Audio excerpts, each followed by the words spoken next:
Hello दोस्तों, स्वागत है आपका चैनल पे। मेरा नाम जतिन है। आई होप आप सभी लोग अच्छे होंगे एंड स्वस्थ होंगे। जैसे कि हम सभी को पता है कि 2022 PGEE का एडमिशन पोर्टल ऑलरेडी ओपन हो चुका है 22 फेब से टिल 3 अप्रैल 5 PM तक है। प्लीज़ टाइम पे फॉर्म भर लीजिए, अभी भी टाइम है, बट लास्ट डेट तक प्लीज़ इसे प्रोक्रेस्टिनेट मत कीजिएगा, ठीक है। एंड अब तक ट्रिपल आई टी हैदराबाद पे टोटल 6 वीडियोस आ चुके हैं एंड हर एक वीडियो में आप डिफरेंट डिफरेंट एक्सपेक्ट्स कवर करने की कोशिश करी है। जैसे फर्स्ट वीडियो में हमने देखा था कि ट्रिपल आई टी हैदराबाद का जो एग्जाम पैटर्न है वो किस तरीके का है, देन सिलेबस क्या है, general information related to placements and further queries जो थी। एंड देन सेकंड वीडियो जो है वो प्रिपरेशन फॉर एप्टीट्यूड पे थी, एप्टीट्यूड के रिसोर्सेज वगैरह, 2021 का पेपर कैसा आया था एंड 2021 का पैटर्न कैसा था, ठीक है। Then preparation for CS technical paper, CSE वाला जो पेपर था उसके लिए थर्ड वीडियो बनाई गई थी, उसमें भी सेम चीज़ थी। 2021 का पेपर डिस्कस, 2021 का किस टाइप के क्वेश्चन आए थे, किस टॉपिक से आए थे वो डिस्कस करे थे, प्लस 2020 के जो मॉक टेस्ट थे गेट अप्लाइड का वो भी आपको बताया था। दैन फोर्थ वीडियो में जो एप्लीकेशन पोर्टल जो है एडमिशन पोर्टल ओपन हो चुका था तो उसके बारे में डिटेल थी। देन काफ़ी सारी क्वेरीज थोड़ी क्या कहते हैं पेंडिंग सी रह गई थी, तो मैंने सोचा उस पर एक वीडियो बना देते हैं सम आंसर क्वेश्चंस करके। तो उसमें फ़ीस के रिगार्डिंग फ़ीस को कैसे मैनेज करना है, देन प्लेसमेंट्स का क्या रोल आता है, देन नेगेटिव मार्किंग है या नहीं, सीट्स कितनी है, MS MTech दोनों ले सकते हैं या नहीं, ये सब चीज़ें डिस्कस करी हैं। एंड देन लास्ट वीडियो में हमने देखा था कि लाइक रिज्यूमे का कुछ रोल है या अगर है तो कितना इंपॉर्टेंट है, और गेट स्कोर फिल करना है या नहीं करना। एंड एक और चीज़ हमने डिस्कस करी थी कि पेमेंट का पोर्टल नहीं दिख रहा था बहुत लोगों को जिन्होंने फॉर्म फिल कर लिया था, बट वो कैसे पोर्टल आएगा उसके लिए वो भी बता दिया था इस वीडियो में, ठीक है। तो इन वीडियोज़ आपको मिलेंगी कहाँ पे, आप जैसे यहाँ पर आएंगे यूट्यूब पे आएंगे, यहाँ पे सर्च करेंगे जैसे PGEE CSE का पेपर कैसे प्रिपेयर करना है उसके लिए, तो यहाँ फ्रंट पे वीडियो आ गई। लाइक यहाँ पे सर्च करेंगे आप जतिन गुप्ता गेट, आपको चैनल का आइकन दिख जाएगा। जैसे आप इस पर क्लिक करेंगे एंड वीडियोस वाले सेक्शन में जाएंगे तो यहाँ पे आपको सारी वीडियोस मिल जाएंगी। आप देख सकते हैं ट्रिपल आई टी हैदराबाद का जो MTech एग्जाम है उसके first video, then this one is second, aptitude का जो है third, then preparation for technical paper, and fourth admission portal open हुआ था, देन फिफ्थ जिसमें काफ़ी सारी क्वेरीज हमने डिस्कस करी थी जो अनआंसर्ड रह गई थी, एंड सिक्स जिसमें रिज्यूमे एंड गेट स्कोर के बारे में और पेमेंट पेज लोड नहीं हो रहा था उसके बारे में डिस्कस करा था। एंड ये सारी वीडियोस प्लेलिस्ट पे भी अरेंज है, तो आप प्लेलिस्ट में भी आके आप देख सकते हैं। एंड बाकी जितनी प्लेलिस्ट हैं ये सारी गेट PYQ की वीडियोज़ हैं, अप्रॉक्सीमेटली 150 गेट PYQ वीडियोज़ हैं, एंड बाकी कुछ ट्रिपल आई टी हैदराबाद के ऊपर हैं। देन ISI कोलकाता का भी फॉर्म आने वाला है 1 मई से 1 मार्च से, तो उसके ऊपर भी एक वीडियो है, 1 मई नहीं 1 मार्च से आ रहा है, ठीक है। एंड ये जो आज की वीडियो में डिस्कस करने वाले हैं MTech और MS के बीच में थोड़ा डिफरेंस, क्या क्या डिफरेंस है, मेनली क्या डिफरेंस है। एंड ये जो PDF हम डिस्कस करेंगे आज, ये आदित्य जोशी सर ने अपनी तरफ से लिखी है। उन्होंने 2012 से 2014 तक MS का प्रोग्राम करा था ट्रिपल आई टी हैदराबाद में। एज ए स्टूडेंट उन्होंने MS के बारे में लिखा हुआ है एंड MTech के बारे में बताया कि MTech और MS में क्या डिफरेंस है बेसिकली, ऊपर से देखा जाए तो, ठीक है। तो अगर इन जनरल देखा जाए तो MS में फोकस जो हमारा रहता है मेनली रिसर्च का रहता है, रिसर्च पे ज़्यादा फोकस रहता है, रिसर्च पे ज़्यादा फोकस रहता है। एंड जो कोर्स वर्क है उस पर इतना लोड नहीं होता है जितना MTech में होता है। MTech में क्या होता है, आपका जो कोर्स वर्क है वो बहुत ज़्यादा रहता है एंड रिसर्च वर्क काफ़ी कम रहता है, लाइक मिनिमल मान सकते हैं आप, ना के बराबर ही। अगर आपको करना है तो आप कर सकते हैं, but in general research work कम रहता है MTech में, तो it is not mandatory to do the research work. अगर आप जैसे सबसे पहले पढ़ लेते हैं, if you come by a desire to create something entirely new, define the standards, tell the world that new can be done, you want to get into the research field। like अगर आपके अंदर ये desire है, ये passion है, so you should and you should go for the research field, okay। and faculty claim that research programs leading to MS PhD degrees are the main thrust in the institute। like triple I T H का one of the most important pillar है जो MS और PhD students जो यहाँ पे research work करते हैं वो। लाइक अगर ट्रिपल आई टी एच के बारे में आप इन जनरल चुनेंगे तो क्या चीज़ आप ज़्यादा सुनते हैं, like triple I T H का प्लेसमेंट्स काफ़ी बेटर है, बट ये जो प्लेसमेंट्स बेटर है ये लाइक इसका मेन वो क्या है, इसका मेन कोर क्या है कि प्लेसमेंट्स बेटर होने का रीज़न क्या है हमारे पास। सबसे पहले तो दो मेन रीज़न है, एक तो first is the coding culture of triple I T Hyderabad जो काफ़ी ज़्यादा स्ट्रॉन्ग है। कोडिंग कल्चर लाइक ICBC के कॉम्पिटिशन होते हैं उसमें भी आप देख सकते हैं, लाइक वर्ल्ड लेवल पे ट्रिपल आई इंडिया की तरफ से ट्रिपल आई हैदराबाद की एक टीम तो जाती जाती है ऑब्वियसली, एंड टॉप 20-30 इसमें आती है.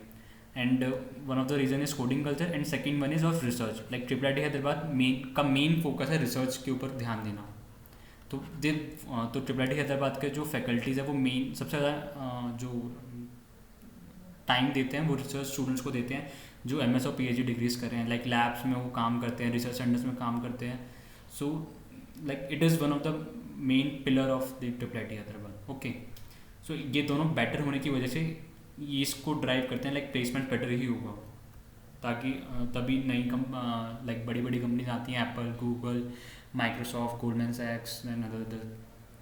अगर आगे बढ़े, MS students are expected to publish their work in leading international journals. आपको जो भी आपने काम करा है थीसिस पे या फिर रिसर्च पेपर जितने भी लिखे हैं उनको पब्लिश करना होगा इन इंटरनेशनल जर्नल्स में, and conferences pertaining to the area of research. जिस भी फील्ड में हमने रिसर्च करा है उसके अकॉर्डिंग. देन अगर देखें फ्लो चार्ट के फॉर्म में हाउ इट वर्क्स, तो इसमें अगर देखेंगे mainly you get in and begin interacting with the seniors. जैसे आप एडमिशन लेंगे तो आपका इंटरेक्शन विद सीनियर्स होगा. Like seniors are really helpful है, seniors are really helpful. Like आपसे काफ़ी अच्छे से बात करेंगे एंड आपको कोई भी दिक्कत हो हम डायरेक्टली सीनियर्स से पूछ सकते हैं. ठीक है. Get enrolled in 3 to 4 courses that will help you with the area you want to work in. Like जो भी आप अपना रिसर्च एरिया चुनेंगे उसके रिगार्डिंग ही आप अपने 3 से 4 कोर्सेज अपने चूज़ कर सकते हैं एंड उस पर काम करेंगे. तो like it will improve your research only. अगर आप जिस एरिया में रिसर्च कर रहे हैं उसी से रिलेटेड आप कोर्स वर्क भी करेंगे. सो जो आपकी नॉलेज ऑफ जो क्या कहते हैं आपको रिसर्च में जो नॉलेज लगानी होगी वो ऑलरेडी यहाँ से आपके पास एक तरीके से सोर्स ऑफ नॉलेज होगी यहाँ से. ठीक है. And then decide a research area, meet professor and senior. Like एक रिसर्च एरिया आपको डिसाइड करना पड़ेगा. देन उस रिसर्च एरिया के अकॉर्डिंग जो भी प्रोफेसर्स उस पर वर्क कर रहे हैं, सीनियर्स जो ऑलरेडी वर्क कर चुके हैं, आपको उनसे कॉन्टैक्ट करना पड़ेगा. And like it is like कि आपको प्रॉपर गाइडेंस अच्छे से मिलेगी यहाँ पे. ठीक है. देन अगला स्टेप आता है get assign to a lab. जैसे आप अपना रिसर्च एरिया चुन लेंगे तो आपको एक लैब में असाइन कर दिया जाएगा.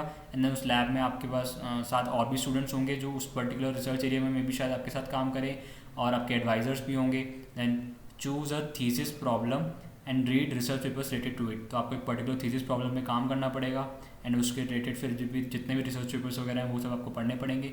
Then work, study and work more till you solve the problem. जब तक आपकी प्रॉब्लम सॉल्व ना हो जाए, जिस भी आप थीसिस प्रॉब्लम पे कोशिश कर रहे हैं उसका लाइक कुछ रिजल्ट्स निकालने की या एक्यूरेसी इंक्रीज करने की, सो लाइक तब तक आपको अपना काम करना पड़ेगा.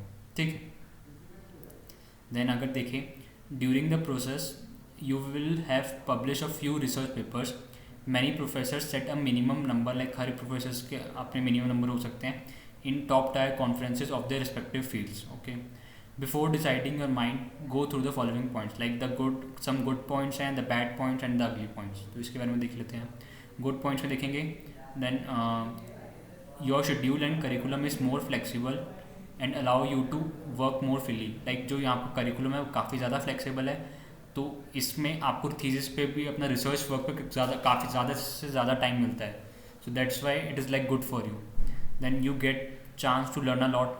ऑब्वियसली एक पर्टिकुलर रिसर्च एक पर्टिकुलर टॉपिक पे आप रिसर्च पूरा कर रहे होंगे तो आपको सीखने का बहुत मौका मिलेगा. Travel a lot, like travel का भी टाइम मिलेगा. And meet a lot of people. Obviously जब आप देन अलग अलग प्रोफेसर से बात करेंगे, उन प्रोफेसर्स के अपने कॉन्टैक्ट्स होंगे, उनके थ्रू अगर कुछ हेल्प चाहिए होगी तो आपको नए न्यू पर्सन से भी सीखने को ज़रूर मिलेगा. ठीक है. Then you get to the depth of subjects you are working in. Obviously जब आप एक पर्टिकुलर एरिया में रिसर्च कर रहे हैं तो उसकी डेप्थ में तो आपको जाना ज़रूरी है, तो आपको वहाँ से उसकी नॉलेज भी मिलेगी उस पर्टिकुलर सब्जेक्ट की डेप्थ में जाके. And then next point is you may get full fellowship through which you won't have to pay any tuition fees and will get a monthly stipend also.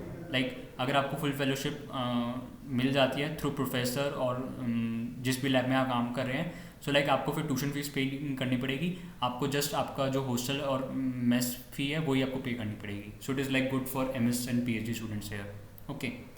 And the bad part, और ये एक चीज़ जो full fellowship फिर या फिर support जो bye teach support जो मिलता है बाय फैकल्टीज़ और बाय लैब्स, तो ये ज़रूरी नहीं है कि सबको मिलता है, but depending on particular lab तब आपको मतलब पता करना पड़ेगा। एंड एक भी तरीके से बेसिकली ये है कि फैकल्टी के पास फंडिंग कितनी है, फैकल्टी या फिर पर्टिकुलर लैब के पास कितनी फंडिंग है, उसके ऊपर डिपेंड करेगा कि वो आपको लाइक फुल सपोर्ट करेंगे, कितना भी लाइक सपोर्ट कर पाएंगे कैसे भी in terms of tuition fees support में। Okay, then the bad part is as with any research programme you may get stuck at some problem which may take days or weeks to carry forward. Obviously अगर particular एक research problem पर काम करेंगे तो आप कहीं ना कहीं स्टक तो होंगे ही एट सम प्रॉब्लम, तो इस प्रॉब्लम को सॉल्व करने के लिए it may take days or weeks to carry forward. तो लाइक काफ़ी अच्छा नहीं रहता लाइक अगर एक प्रॉब्लम पर पर्टिकुलर अटक जाते हैं, बट पेशेंस लगा के हमें उस प्रॉब्लम को बाकी और सोचना है किस तरीके से सॉल्व कर सकते हैं। Like this is the main की, पेशेंस इज द मेन की in the research, patience. And the ugliest part is the 1.5 to 3 years course duration can really be 2.5 to 3 years। Like in general जो minimum time है MS का वो 1.5 years है, and जो maximum time है वो 3 years है, but it can be like for students it can be from 2.5 to 3 years। Okay, then ये टेबल की फॉर्म में समझाने की कोशिश करी है MS by research versus MTech के बारे में। तो MS बाय रिसर्च में देखेंगे एज पर द कोर्स के हिसाब से MS में कोर्सेज कम होंगे, MTech में कोर्सेज ऑब्वियसली ज़्यादा होंगे।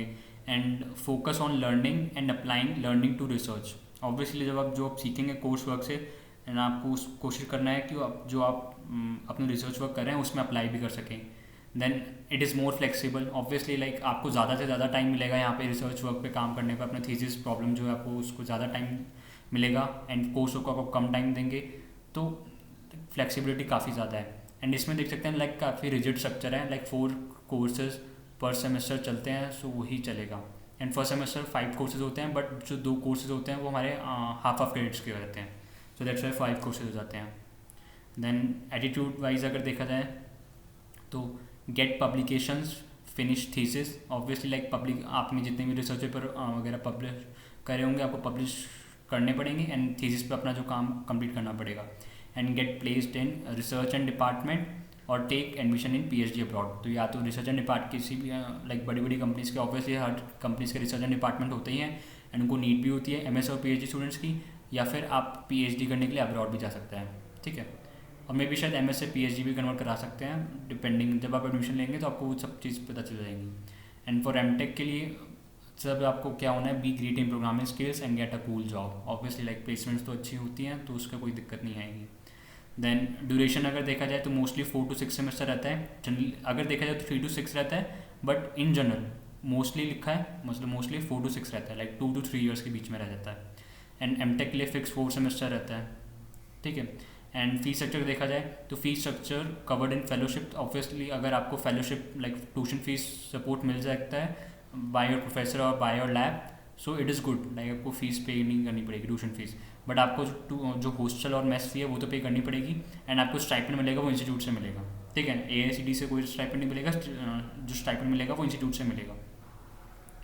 देन MTech की fees obviously like last time it was like 1.5 lakh per sem, but this time is to be announce, तो देखते हैं कितना फीस रहेगा इस बार भी। And have to pay hostel और मेस फी, हाँ हॉस्टल और मेस फी देनी पड़ेगी। एंड जो स्टाइपेंड मिलता है वो AICTE से मिलता है, लाइक जो भी मिल रहा है हमें 12,400 per month, okay. Then other में have to work in the labs during the summer. Obviously like summer breaks जब आते हैं, समर ब्रेक्स जनरली कब से कब तक आते हैं, लाइक मोस्ट प्रोबेबली मई के फर्स्ट वीक में हमारा सेकंड सेम जो भी चल रहा है वो मई के फर्स्ट वीक में ओवर हो जाएगा, देन हमारे पास मई का टाइम एक तरीके से मई का पूरा महीना, देन जून का एंड जुलाई का, लगभग अप्रोक्सीमेटली 3 months या फिर आप कह सकते हैं 3 months या फिर 2.5 months पूरे मिलते हैं। एंड इस टाइम में जनरली जो MTech गाइज क्या करते हैं, इंटर्नशिप कर लेते हैं, अगर इंटर्नशिप्स नहीं कर रहे होते देन और they focus on their coding वाला पार्ट पे प्रिपरेशन करता है, बिकॉज दिसंबर से फिर प्लेसमेंट शुरू हो जाती है, so this is the best time to do coding वाला पार्ट अगर करना है या फिर इंटर्नशिप आपको करना है, ठीक है। एंड जो MS के स्टूडेंट्स हैं उनको क्या करना पड़ता है, have to work in the lab during the summer, like mostly आपको ये जो 3 months का छुट्टी मिलेगी तो उसमें आपको समर में लाइक लैब में ही काम करना पड़ेगा, but may gate 50 to 20 days leave, like maximum आप मान सकते हैं कि 1 महीने की लीव आपको मिल सकती है to go to home and meet with your parents, okay. Then further आगे चलें, Yeah, this chart can explain a lot. Like, yeah, this one is really interesting. You have to see.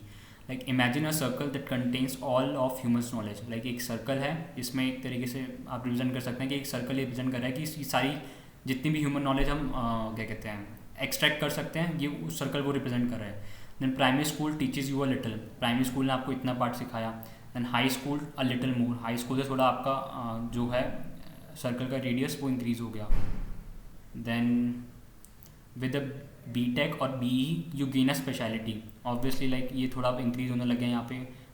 And B take अब या फिर B E करने के बाद एक particular programme में करते थे सी एस ई मैकेनिकल, तो एक स्पेशलिटी आपके पास आ जाती है.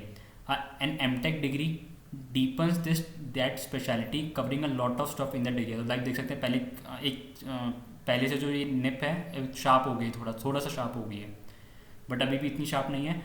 With M S by research the speciality is lesser wide but a lot more in depth. तो ऑब्वियसली हम कब से पढ़ते आ रहे हैं कि अभी ऊपर से कि डेप्थ में आपको प्रॉपर नॉलेज मिलेगी आप जिस भी पर्टिकुलर रिसर्च एरिया में काम कर रहे हैं.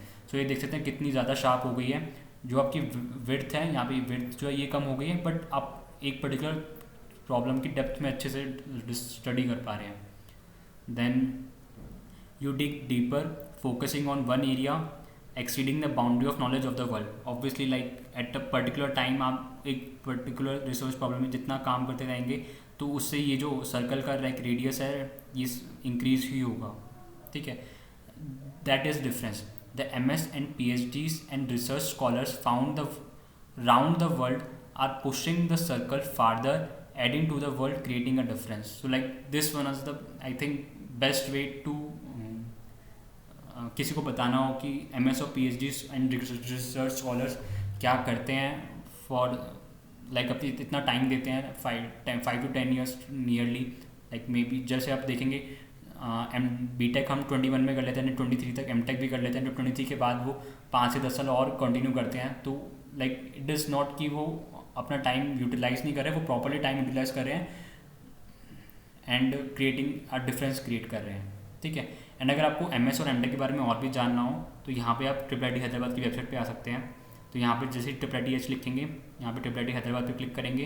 देन एडमिशन्स में पोस्ट ग्रेड पे, देन पोस्ट ग्रेड के बाद PGEE post graduate entrance examination में इस पर क्लिक करेंगे. देन आपको यहाँ पे सारे प्रोग्राम्स मिल जाएंगे MTech के, MS के, PhD के. MTech में CSE में देखेंगे तो 2 कोर्स है हमारे पास, computer science and engineering and computer science and information security.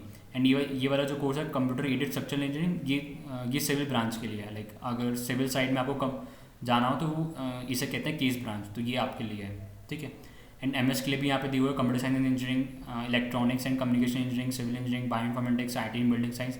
Same for PhD भी दिया हुआ है. तो आप इस पर किसी भी क्लिक करेंगे, जैसे MTech इन कंप्यूटर साइंस, इस पर क्लिक करेंगे आप कंप्यूटर साइंस एंड इंजीनियरिंग. इसको खोल लेते हैं न्यू पेज पे, open link in new tab. यहाँ पे आपको सब कुछ मिल जाएगी. MTech in computer science and engineering का पूरा ओवरव्यू मिल जाएगा about this program, course duration, curriculum कैसा रहेगा, कितने क्रेडिट रिक्वायरमेंट्स हैं, एंड एट द एंड जो मिनिमम CGPA है वो 6 होनी चाहिए. A student should complete the requirements with the minimum CGPA of 6 to receive the MTech degree. And ये 6 CGPA थोड़ा मेंटेन करना थोड़ा टैकल प्रॉब्लम हो सकती है, but it is not like कि अगर आप अपने असाइनमेंट्स और प्रोजेक्ट्स टाइम पे करेंगे तो बिल्कुल दिक्कत नहीं होगी. बट अगर आप असाइनमेंट्स और प्रोजेक्ट्स में डिले करेंगे तो ये 6 CGPA मेंटेन करना काफ़ी मुश्किल हो जाएगा. ठीक है, एंड सेम फॉर लाइक अगर आप MS CSE में जाएंगे, यहाँ पे CSE पे क्लिक करेंगे तो यहाँ पे आपको MS इन कंप्यूटर साइंस का खुल जाएगा about this program. Then course duration, then eligibility, curriculum में कौन कौन से sample elective courses typically offered in the institute include. Like this is not the complete list, but generally इसमें से आएगा. प्लस इसमें और भी एडिशनल कोर्स हो सकते हैं, वो जब आप एडमिशन लेंगे तब आप अपने सब्जेक्ट चूज़ कर सकते हैं. एंड रेगुलेशन पे आप क्लिक कर सकते हैं. रेगुलेशंस वाले पार्ट पे यहाँ पे आप देख सकते हैं लाइक MS बाय रिसर्च के क्रेडिट रिक्वायरमेंट्स वगैरह कितने हैं, थीसिस का क्या रोल है, देन फीस वगैरह का, full time post graduate fees during the course work, या like this one you can read. Plus अगर यहाँ पर आएंगे फैकल्टी वाले पे, देन यहाँ पे आप फैकल्टीज़ पे देख सकते हैं लाइक ऑल फैकल्टीज़ का, क्योंकि सारी लिस्ट यहाँ पे आपको दिख जाएगी. ठीक है, एंड देन अगर आपको रिसर्च सेंटर देखने हो तो रिसर्च सेंटर वाली वेबसाइट पे क्लिक करेंगे तो यहाँ पे आपको सारे ट्रिपल में जितने भी रिसर्च सेंटर्स और लैब्स हैं वो सबको आपको दिख जाएंगे, like Kohli centre of intelligence system, smart city research centre, applied artificial intelligence research centre, तो like technology wise, domains wise, development centre, तो ये सारी इन्फॉर्मेशन आपको मिल जाएगी यहाँ से। तो आपको कोई भी दिक्कत हो जैसा ट्रिपल है उसकी वेबसाइट पे आइए एंड देख लीजिए, ठीक है। सो आई होप मैंने सारी इन्फॉर्मेशन दे दी है। अभी भी आपको कोई डाउट हो वीडियो को कमेंट सेक्शन में जरूर लिखिए, एंड अगर आपको वीडियो पसंद आई है तो प्लीज़ वीडियो को लाइक कीजिए, चैनल को सब्सक्राइब कीजिए। तब तक के लिए बाय बाय।